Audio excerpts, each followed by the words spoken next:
Hey everyone, it's JP here with Meets Fab and Customs here again, and just gonna take on a little project here, and I thought I'd take you through it. I need to make a oh yeah, I can see something now. I need to make a set of motor mounts. Here, I got this nice piece of 3/16 steel plate right there, and I'm gonna be honest, I'm gonna cheat here a little bit. I got my templates made already, and that 4 motor mounts. Oh, where'd that one go?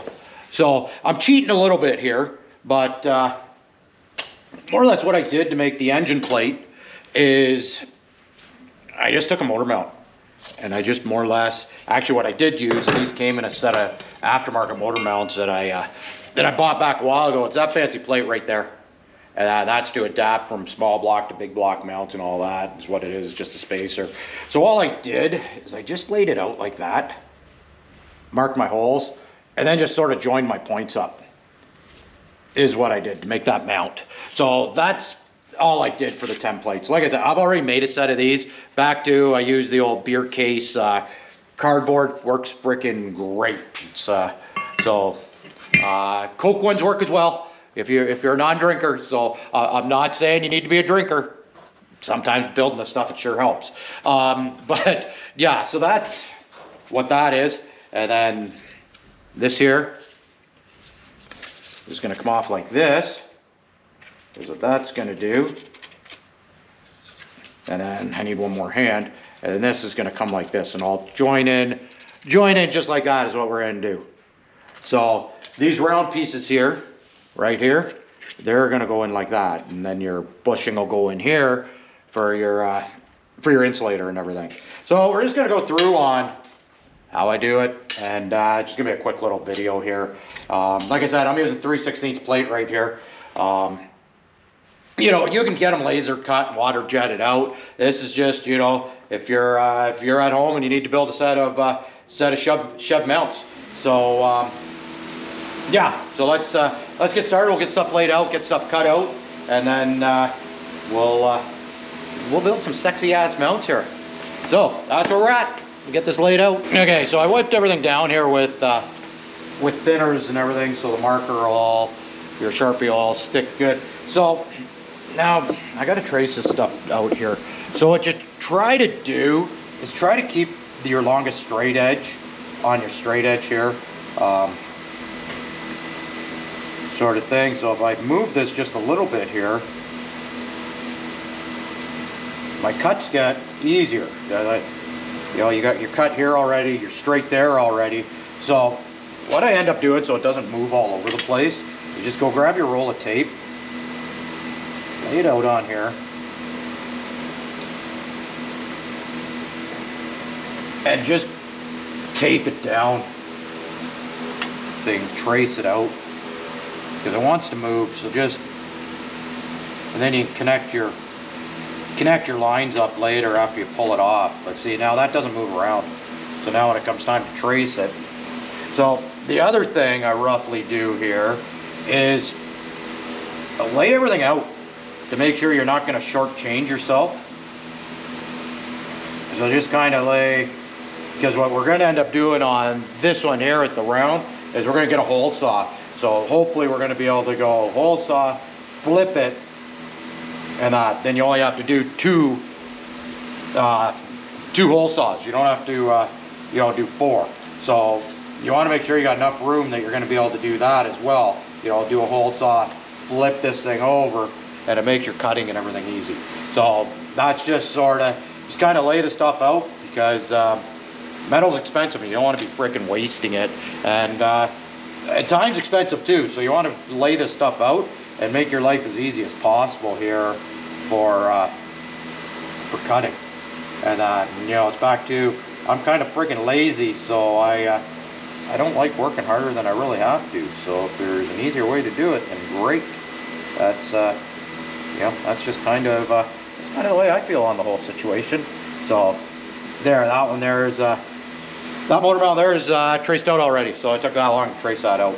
And we'll trace the rest of this out now. Okay, so I brought this over to, I got this little portable stand that actually I put, I just tied into actually right now into a frame here, and it works pretty good because you move it around here, so it gives you more room to cut stuff out. So I'm gonna cut this out with just with a cutoff disc. If you have a bandsaw, you can use a bandsaw, you know, whatever you want, plasma cutter, whatever, whatever you have, you can use. So whatever works best for you. You know, it's this is what I have, is a cutoff disc. So that's what I'll be using to cut these out. So yeah, it's time to make some sparks and get these. These are the plates that bolt onto the block, is what I'm going to cut right now. So we'll get those cut out, and then we can drill those out and make them all look pretty.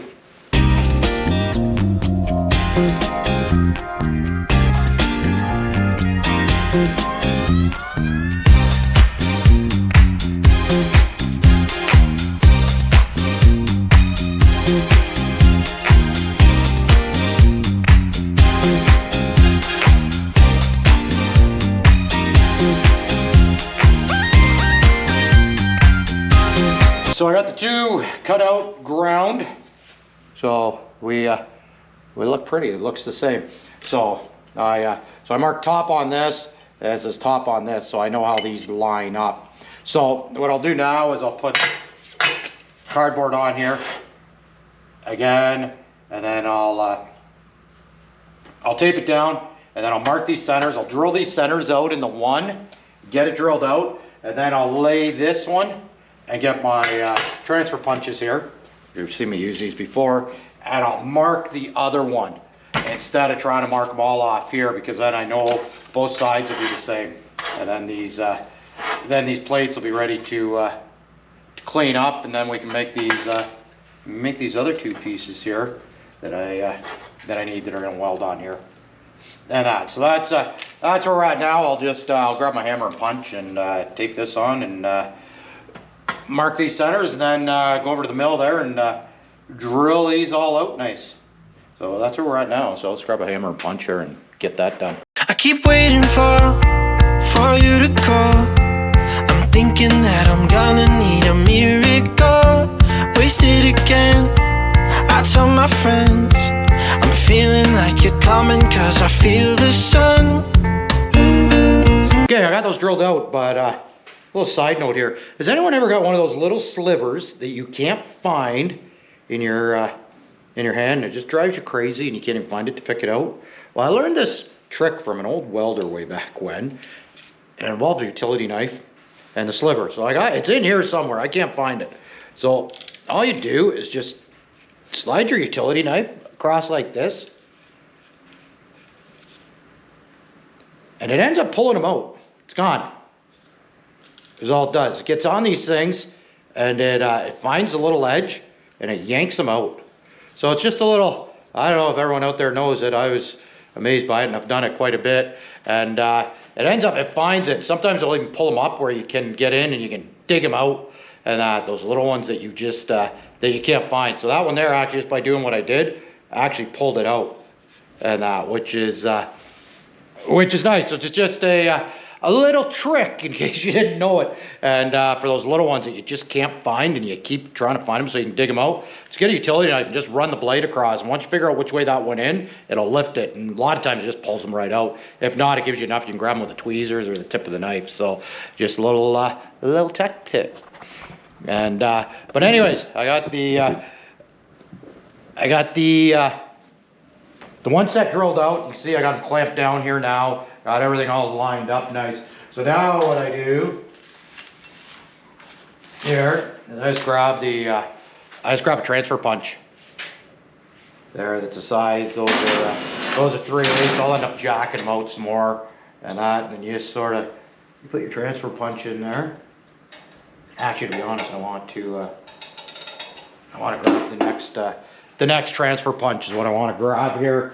I'm one size too small.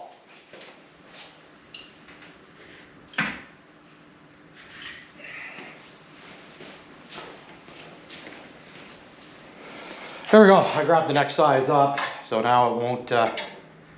It'll get in there and it'd be a nice tight fit.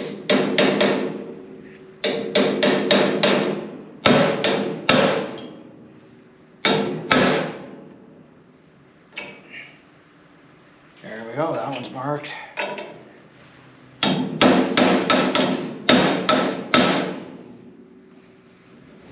She's a really tight fit.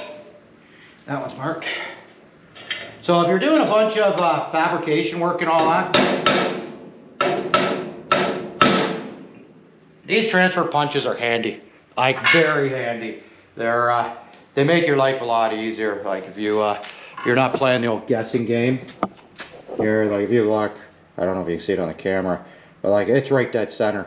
The other thing these transfer punches work really good for as well, and we all know on all these newer engines, broken exhaust studs are a common, it's a common thing. I find these work great because you can sort of grind that off. You can't get them, you know, make them nice and flat. Bolt the exhaust manifold back on, send this through it, hit it, and it's gonna find your center for you.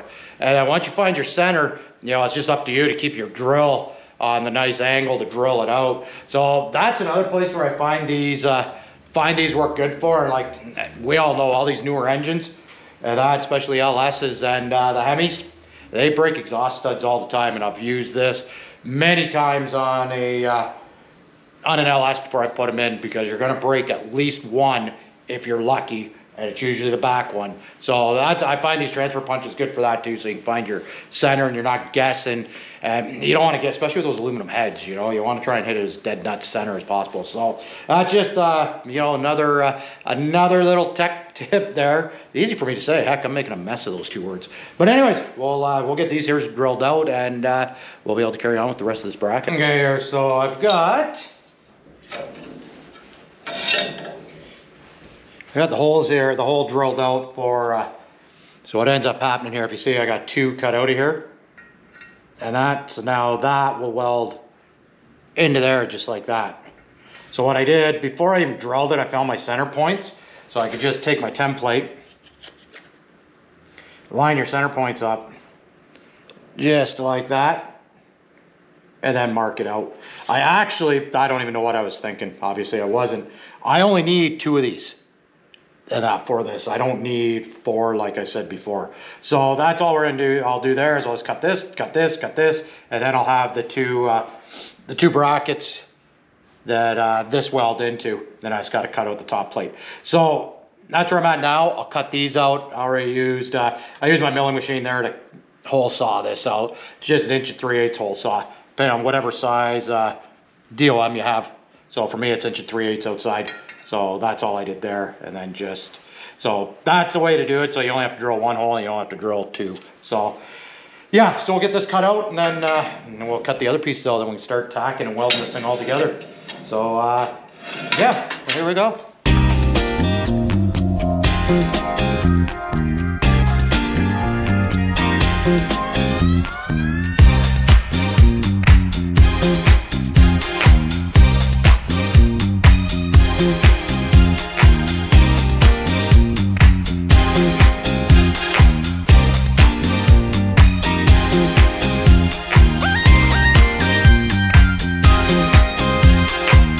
We've got everything cut out and everything ready to be all welded together here. So there it is. It's all just sitting there. I had to tack it all and weld that all together. Then this is going to go like this, and then we'll be able to weld all that in and make everything look all pretty and sexy like here. So that's yeah, so we'll get this all tacked up and then run some beads.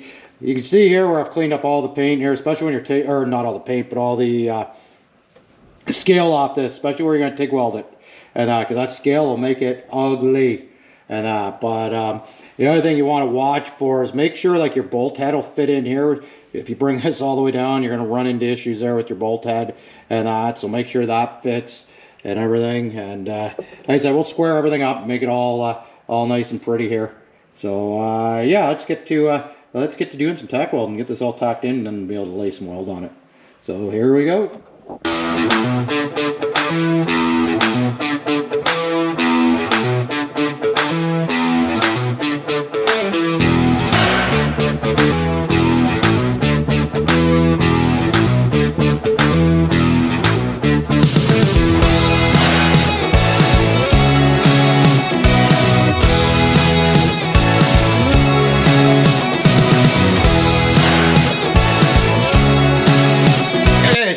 one all welded up here. Yeah, the other one I just got to weld up. So there we go. It's still actually hot, but here's what we get when we're all welded up. So then it'll just get rod end bushings put in there, and then 2 tabs go on the frame. And if you go back in previous videos, you can see where I mounted a set and the tabs and everything that go into the frame. So that's you know, just sort of a simple little motor mount there. It needs a bit of cleanup and everything on it, but yeah, that's a simple style mount you can put in there. The other thing that's nice about putting them on these Model A's and all that, you can get your steering shaft and everything underneath them. So that's you can also use them on an LS if you get adapter plates. I've done it already, and I use one of those with adapter plate for an LS, and they work great. So that's sort of a you know, a basic, quick little motor mount you got to make. You make yourself. But if you like this video, don't forget to you know, subscribe to the channel and like, share, get it out there. And you know, if you got other ways to do stuff, you know, feel free in the comments. And you know, I love the comments, and everyone's got different ways to do everything. So get out there and do something cool, everyone. And we'll see you again here shortly. I'm going to get back on this chop here and get the back window back in it. So see y'all here shortly. Get out there and build something cool, and bye.